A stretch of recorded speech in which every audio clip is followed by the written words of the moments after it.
सुप्रभात।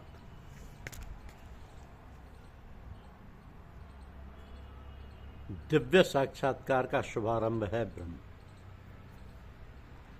दिव्य साक्षात्कार शुभारंभ है ब्रह्म। यह हमारी आज की आध्यात्मिक चर्चा का विषय। ब्रह्म का स्वरूप है अमरता, अविनाशिता, शाश्वतता तथा सुख। तो ब्रह्म तो दिव्य साक्षात्कार का शुभारंभ है। परमात्मा इस दिव्य साक्षात्कार की मध्य द्वितीय अवस्था है और भगवान परम सत्य के परम साक्षात्कार, भगवान परम सत्य के चरम साक्षात्कार। अतः परमात्मा तथा निराकार ब्रह्म दोनों ही परम पुरुष के भीतर रहते हैं। प्रकृति परमेश्वर की अपराशक्ति की अभिव्यक्ति है। भगवान इस अपरा प्रकृति में परा प्रकृति को गर्भस्थ करते हैं और भौतिक प्रकृति के लिए यह आध्यात्मिक स्पर्श है। जब इस प्रकृति द्वारा बुद्ध जीव आध्यात्मिक ज्ञान का अनुशीलन करना प्रारंभ करता है तो वह भौतिक जगत के पद से ऊपर उठने लगता है और क्रमशः परमेश्वर के ब्रह्म बोध तक उठ जाता है। तो ब्रह्म बोध की प्राप्ति आत्म साक्षात्कार की दिशा में प्रथम अवस्था है। इस अवस्था में ब्रह्मभूत व्यक्ति भौतिक पद को पार कर पाता है, लेकिन वह ब्रह्म साक्षात्कार में पूर्णता प्राप्त नहीं कर पाता। यदि वह चाहे तो इस ब्रह्म पद पर बना रह सकता है और धीरे धीरे परमात्मा के साक्षात्कार को और फिर भगवान के साक्षात्कार को प्राप्त हो सकता है। वैदिक साहित्य में इसके उदाहरण बड़े पड़े। चारों कुमार पहले निराकार ब्रह्म में स्थित थे, लेकिन क्रमशः वो भक्ति पद तक उठ गए। जो व्यक्ति निराकार ब्रह्म पद से ऊपर नहीं उठ पाता उसके नीचे गिरने का डर बना रहता है।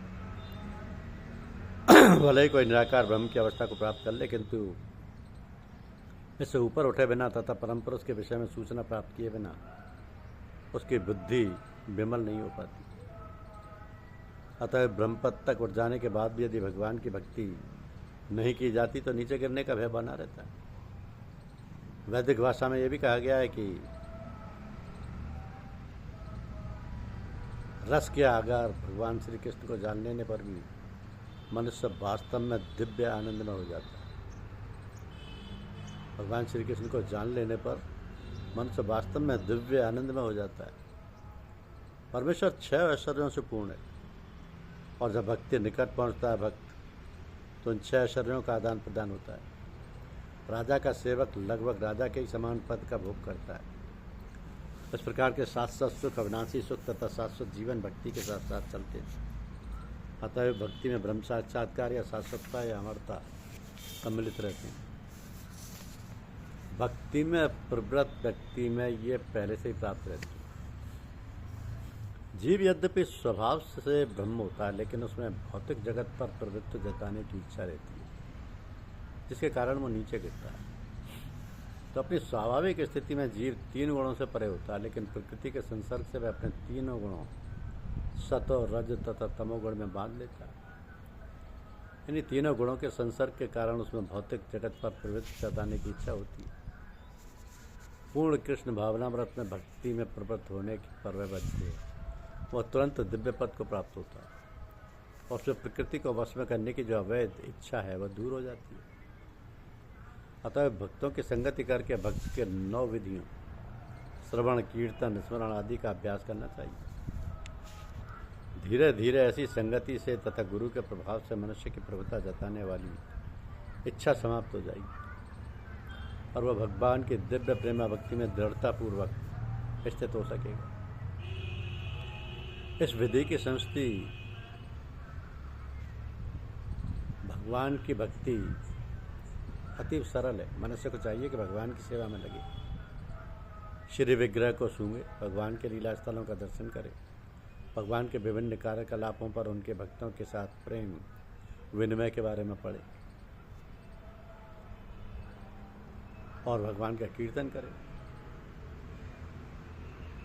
उनके भगवान तथा उनके भक्तों को आविर्भाव तिरोधानों को मनाने वाले दिनों में उपवास करे। ऐसा करने से मनुष्य समस्त भौतिक गतिविधियों से विरक्त हो जाएगा। इस प्रकार जो व्यक्ति अपने को ब्रह्म ज्योति या ब्रह्म बोध के विभिन्न प्रकारों में स्थित कर सकता है, वो गुणात्मक रूप से भगवान के तुल्य है।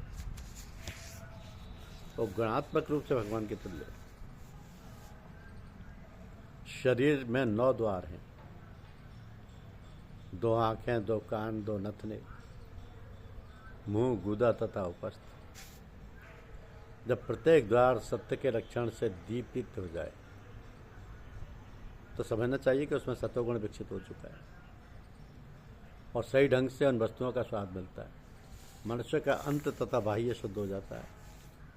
प्रत्येक द्वार में सुख के लक्षण उत्पन्न दिखाई देते हैं और यही स्थिति होती है सत्वगुण की। सत्वगुण की यही स्थिति होती है। तो सत्वगुणी पुरुष अपने कर्म या बौद्धिक वृत्ति से उसी तरह संतुष्ट रहता है जिस प्रकार दार्शनिक, वैज्ञानिक या शिक्षक अपनी विद्याओं में निरत रहकर संतुष्ट रहते हैं।